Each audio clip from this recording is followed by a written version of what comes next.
Lecture du livre du prophète Baruch. Jérusalem, quitte ta robe de tristesse et de misère, et revêt la parure de la gloire de Dieu pour toujours. Enveloppe-toi dans le manteau de la justice de Dieu. Mets sur ta tête le diadème de la gloire de l'Éternel. Dieu va déployer ta splendeur partout sous le ciel, car Dieu, pour toujours, te donnera ses noms, paix de la justice et gloire de la piété envers Dieu. Debout, Jérusalem, tiens-toi sur la hauteur et regarde vers l'Orient. Vois tes enfants rassemblés du couchant au levant par la parole du Dieu saint. Ils se réjouissent parce que Dieu se souvient. Tu les avais vus partir à pied, emmenés par les ennemis, et Dieu te les ramène, portés en triomphe, comme sur un trône royal. Car Dieu a décidé que les hautes montagnes et les collines éternelles seraient abaissées, et que les vallées seraient comblées.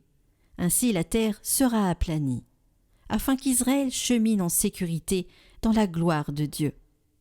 Sur l'ordre de Dieu, les forêts et les arbres odoriférants donneront à Israël leur ombrage. Car Dieu conduira Israël dans la joie, à la lumière de sa gloire, avec sa miséricorde et sa justice.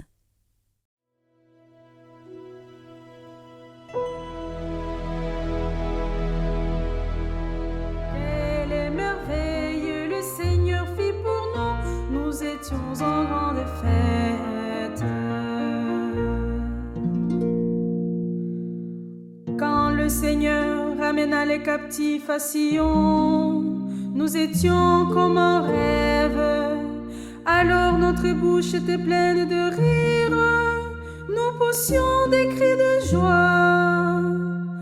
Alors on disait parmi les nations, quelle merveille fait pour eux le Seigneur. Quelle merveille le Seigneur fit pour nous.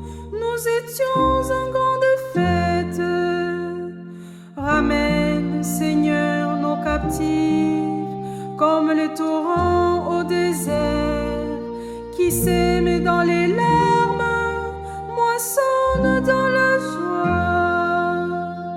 Il s'en va en pleurant, il jette la semence, il s'en vient dans la joie, il rapporte les gerbes. Quelle merveille le Seigneur fit pour nous, nous étions en grande fête.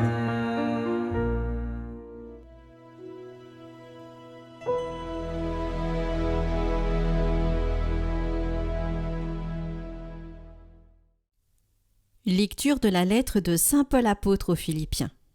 Frères, à tout moment, chaque fois que je prie pour vous tous, c'est avec joie que je le fais, à cause de votre communion avec moi, dès le premier jour jusqu'à maintenant, pour l'annonce de l'Évangile. J'en suis persuadé, celui qui a commencé en vous un si beau travail le continuera jusqu'à son achèvement, au jour où viendra le Christ Jésus. Dieu est témoin de ma vive affection pour vous tous dans la tendresse du Christ Jésus.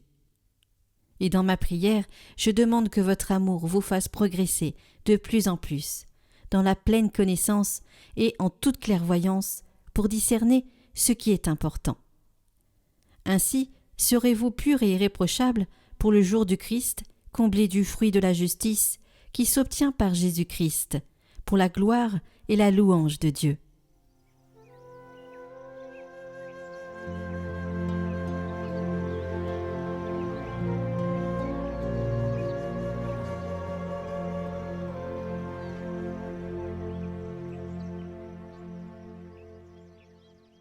Évangile de Jésus-Christ selon saint Luc. L'an 15 du règne de l'empereur Tibère, Ponce Pilate étant gouverneur de la Judée, Hérode étant alors au pouvoir en Galilée, son frère Philippe dans le pays d'Ithurée et de Traconitide, Lysanias en Abilène, les grands prêtres étant Anne et Caïphe. La parole de Dieu fut adressée dans le désert à Jean, le fils de Zacharie. Il parcourut toute la région du Jourdain, en proclamant un baptême de conversion pour le pardon des péchés. Comme il est écrit dans le livre des oracles d'Isaïe, le prophète, « Voix de celui qui crie dans le désert, préparez le chemin du Seigneur, Rendez droit ces sentiers. Tout ravin sera comblé. Toute montagne et toute colline seront abaissées. Les passages tortueux deviendront droits. Les chemins rocailleux seront aplanis. Et tout être vivant verra le salut de Dieu.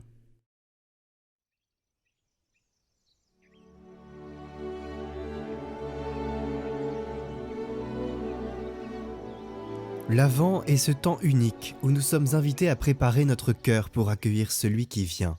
Et l'évangile de ce jour nous met face à un appel puissant, rendre droit le chemin du Seigneur.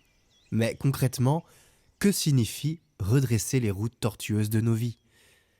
Comme nous l'invite l'évangile. Alors regardons notre quotidien. Ces routes tortueuses, ce sont nos habitudes qui nous éloignent de Dieu, nos jugements hâtifs, nos paroles blessantes, ou encore nos indifférences. Ce sont aussi nos doutes, nos peurs, nos échecs à aimer comme nous devrions. Jean-Baptiste nous exhorte, il est temps de combler les ravins de nos divisions, d'aplanir les montagnes de notre orgueil et d'éliminer les obstacles qui encombrent notre relation avec Dieu et avec nos frères. Mais cette transformation n'est pas simple, ce n'est pas une réforme morale. Elle commence par une rencontre. Saint Bonaventure l'exprime avec des mots brûlants. « Que mon cœur est toujours faim de vous, Seigneur, qu'il vous cherche et vous trouve. » Rendre droit ces sentiers, c'est d'abord se laisser toucher par cet amour de Dieu. Un amour qui descend dans nos ténèbres pour illuminer tout ce qui semblait perdu.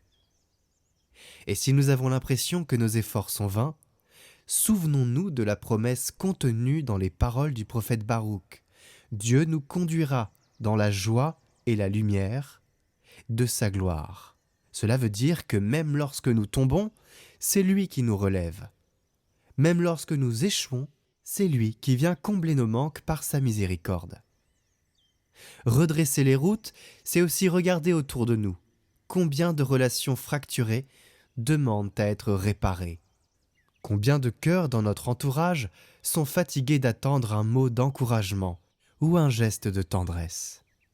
Là encore, Jean-Baptiste nous rappelle que la conversion passe par des actes concrets. Chaque sourire, chaque pardon, chaque réconciliation est une pierre ajoutée à la route qui mène à Dieu. Alors, en ce dimanche de l'Avent, n'ayons pas peur de regarder honnêtement nos vies. Laissons le Seigneur transformer nos détours en chemin droit et nos lourdeurs en joie. Préparons nos cœurs, non pas avec une inquiétude pesante, mais avec l'assurance que tout homme verra le salut de Dieu.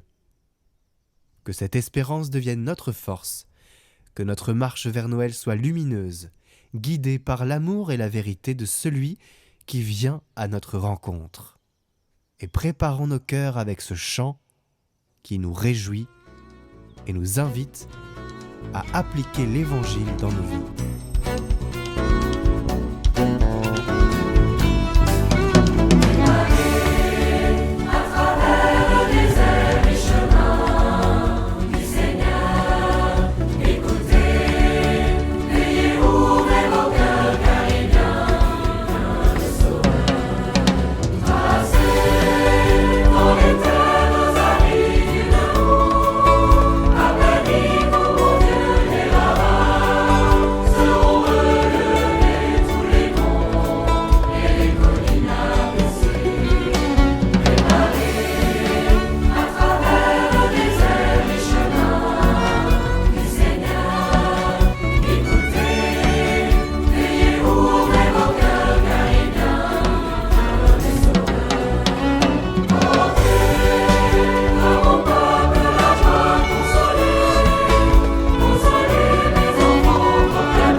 vient à nous et sa gloire en ce monde paraît. Sa parole nous est donnée pour nos pas, elle est lumière à jamais.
Bonjour, je m'appelle Benoît Rivière, je suis évêque d'Autun et je viens en ce temps de l'Avent vous parler d'une histoire marseillaise, mais une vraie histoire.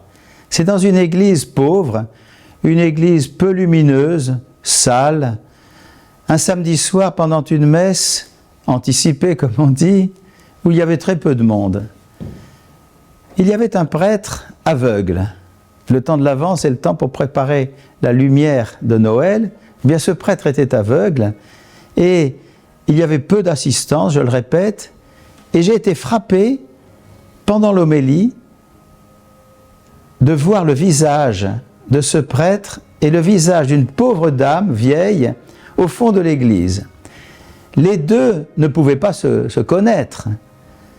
Le prêtre aveugle ne voyait pas l'assemblée. Cette brave dame de passage ne connaissait pas le prédicateur et le prédicateur portait intérieurement une lumière qui lui venait d'une écoute de l'Évangile très profonde. Et cette écoute provoquait en lui un tressaillement de joie. Et je voyais le visage de cette femme à l'autre bout de l'église, cette église sombre, magnifiquement libre, écoutant librement, et qui était rayonnant de paix. C'était un visage fripé, un visage de pauvre.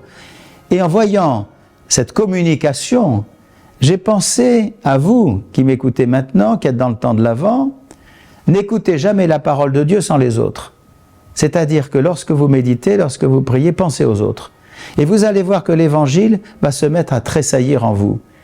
À l'approche de Noël, je souhaite à tous ceux qui nous écoutent, à tous ceux qui veulent vivre le temps de l'Avent, je leur souhaite d'écouter ensemble l'Évangile toujours nouveau et de connaître à nouveau ce tressaillement de joie de ce prêtre aveugle d'une église pauvre à Marseille et de cette pauvre personne au fond de l'église écoutant avec bonheur l'écoute de la joie de l'Évangile. À tous et à toutes, très bon Avent.